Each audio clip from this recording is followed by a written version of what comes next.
what I came to do.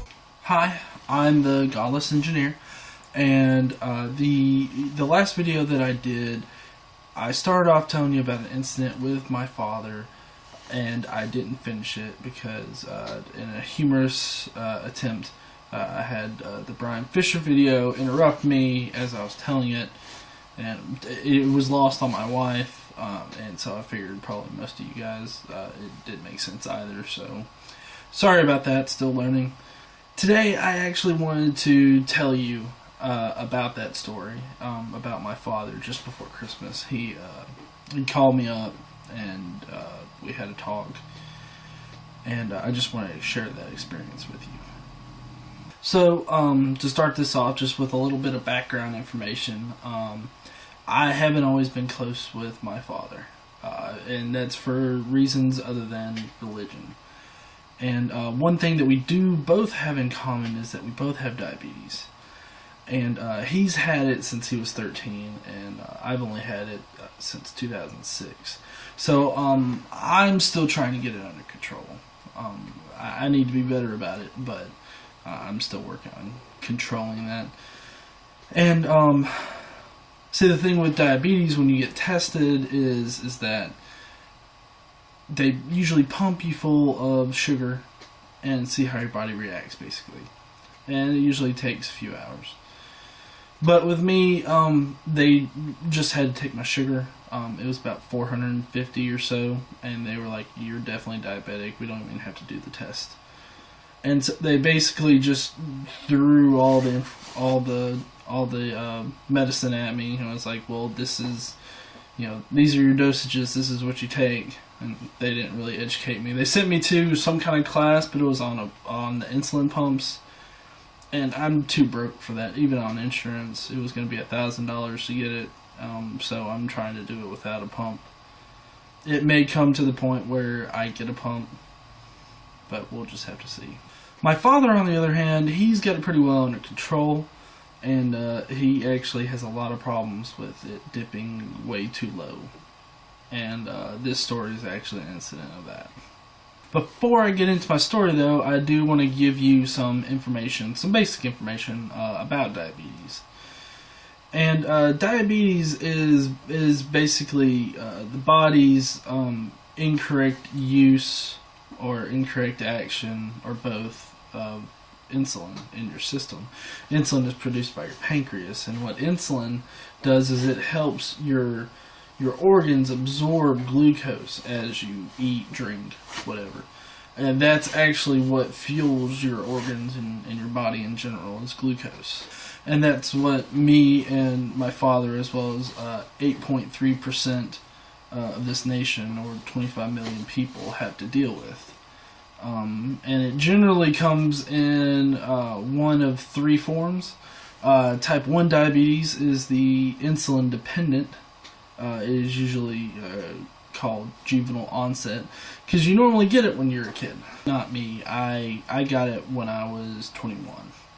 Type 2 diabetes is usually adult onset, and that's when you can control it with pills that affect your insulin levels, and you can control it with diet and exercise. And for type 2s, that's actually the most common type of diabetes in the United States.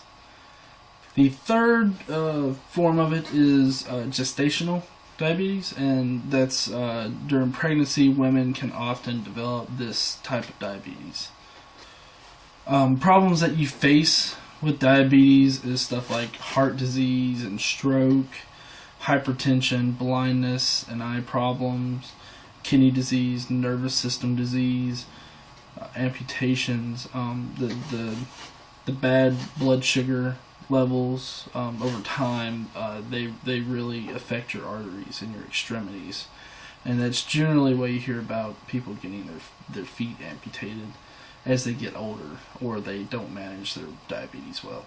And about 7 million people are unaware that they have it. So if you're at risk for diabetes, meaning you've got somebody in the family, or you're seriously overweight, you should really keep a close eye on it. Symptoms include increased thirst, urination, hunger, weight loss or weight gain, any of those things. If you're at risk, I would really see your doctor whenever you get concerned. So now on to the story about my father. A little while before Christmas, he gave me a call and we talked. And he told me that a couple weeks prior to that, he had had a wreck. And what had happened was he was driving home, and his sugar started to bomb pretty bad, and he needed to get to a convenience store. And the last thing that he remembers is being in the store and actually forgetting how to buy a candy bar. Like, he was standing there and he didn't know what to do at all. And that was the last thing I remembered.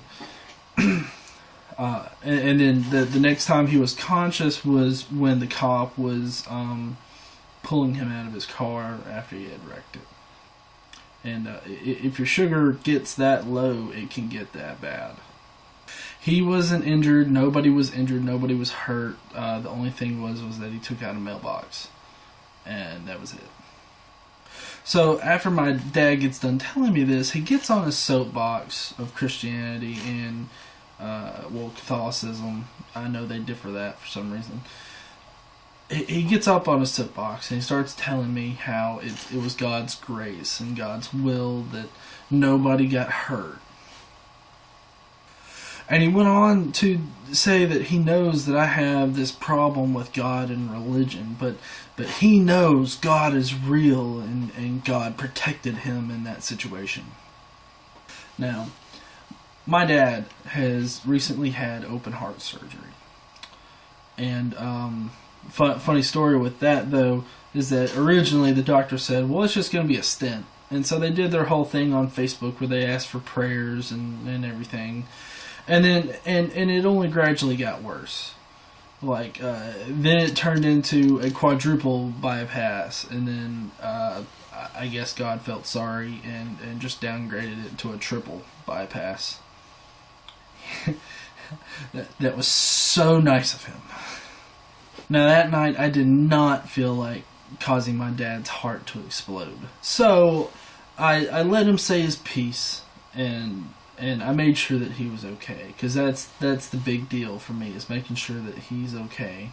But when I heard his story and heard him start going in on God, I just couldn't help but think that he was shucking logic and reason out the window and just going for the easy answer of, oh, well, God protected me.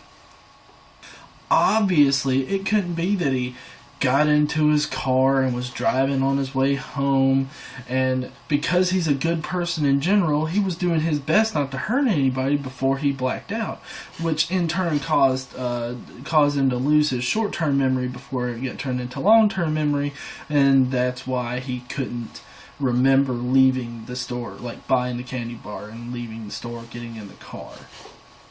Nope, God protecting him. Because it's so painfully obvious that a God that would completely ignore the local priest diddling your brother would obviously protect you in this minor traffic incident. That's just logical. To say that God protects you in certain situations, it means that God chooses not to protect or stop things in other situations. God chose not to stop that pedophile. God chose not to stop that mass shooting. God chose not to stop that bombing. Because it was part of his perfect and good plan. Now, I don't know about you guys out there. I really can't think of a good plan that involves raping a small child or blowing up a massive amount of people, or taking a gun and just taking a whole bunch of people out. That I can't think of any plan where any of that would be good. And this is just where my mind goes. When I hear these things from relatives, friends, or anybody on Facebook or the internet in general, coworkers, that's where my mind goes.